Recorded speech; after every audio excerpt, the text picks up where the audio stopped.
बिस्मिल्लाहिर्रहमानिर्रहीम। इमरान खान साहब का कोयटा केस थोड़ी देर तक सुप्रीम कोर्ट ऑफ पाकिस्तान में चीफ जस्टिस उमर अता बंदयाल साहब की सरबराही में 3 रुकनी बेंच समाअत करेगा। और इससे पहले मैं कोयटा केस के हकायक बताना चाहता हूँ कि कोयटा में वकील अब्दुल रज़ाक साहब जो वकील थे, हमारे कुलीग थे, उनका 6 जून को मर्डर हुआ।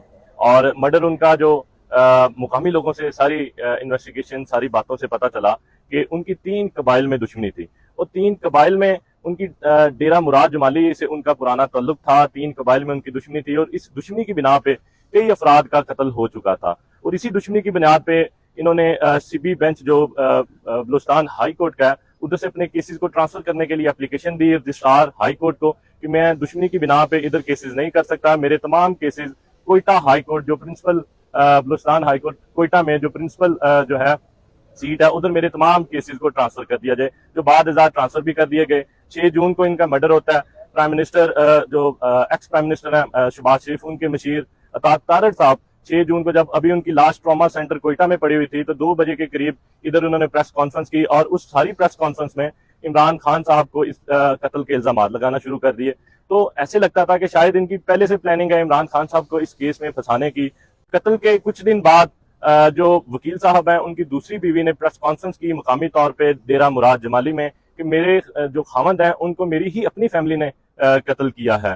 तो सारे केसेस में जितने भी इमरान खान साहब के केसेस बनाए गए, क्योंकि इमरान खान साहब ने तो कानून की बालादस्ती, आइन की हुक्मरानी के लिए 27 साल स्ट्रगल किया। सारी स्ट्रगल में आज तक उन्होंने कोई कानून नहीं तोड़ा। आज तक जो है वो कोई कानून जो है वो कोई उन पे FIR तक नहीं हुई। और आज तक उन्होंने हमेशा इंसानी जान की कदर की है। तो वो कैसे कोयटा के वकील साहब के मर्डर में मुलव्वस हो सकते हैं, जिनको वो जानते तक नहीं थे। जो इल्जाम लगाए गए कि उन्होंने कोई पटिशन दायर की हुई थी इमरान खान साहब के खिलाफ कि जो उन्होंने 2022 को जो असम्बलियां डिसॉल्व की, कौमी असम्बली, तो इस कौमी असम्बली को उन्होंने डिसॉल्व किया, तो वो उन्होंने आर्टिकल 6 के मुतकब हुए हैं। वो एक पिटीशन इन्होंने दायर की हुई थी। तो वो उस पिटीशन में, क्योंकि केसेस की फेजेस होते हैं, स्टेजेस होते हैं, तो उस स्टेज में अभी तक इमरान खान साहब को उस केस में कोई नोटिस तक नहीं मिला था। तो उनको इस केस में फंसाना सरासर एक बिल्कुल ज्यादती थी कि सारे केसेस जो 200 के करीब बना दिए गए वो झूठे, फर्जी और बेबुनियाद केसेस थे। उसी तरह एक कोयटा में जो खानदानी दुश्मनी की वजह से वकील साहब मर्डर हुए, वो भी केस इमरान खान साहब पर बना दिया गया। तो हमें इस मुल्क की सबसे बड़ी अदालत सुप्रीम कोर्ट ऑफ पाकिस्तान से उम्मीद है कि इस केस में जो देखें, मुअज़्ज़ज़ अदालतें भी जानती होती हैं हकाइक क्या है। तो हकाइक में जब उनको पता चलता है कि इमरान खान साहब इस सारे मामलात में बेगुनाह है, तो वो फिर मेरिट पे फैसला करती है। हमें अदालतों से उम्मीद है कि इस मामले में इंसाफ करेंगे इमरान खान साहब के साथ और उनको बेगुनाह जो है वो करार दिया जाएगा।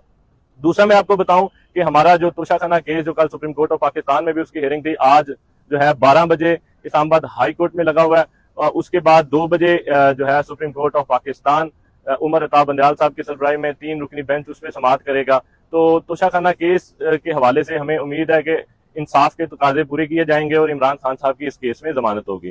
फिर मैं आपको बताऊं कि जो केसेस जिनमें इमरान खान साहब को की जमानतें खारिज की गई हैं, उन केसेस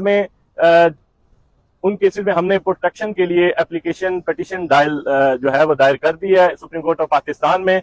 हमें उम्मीद है कि हमने जो इस्तदा की हुई है कि इमरान खान साहब की गैर कानूनी गिरफ्तारी के बाद एक ऐसा केस जो बोगस केस बना के उसको 5 अगस्त को जल्दी और उजलत में फैसला दे दिया गया और इमरान खान साहब को अटक जेल में बंद कर दिया गया।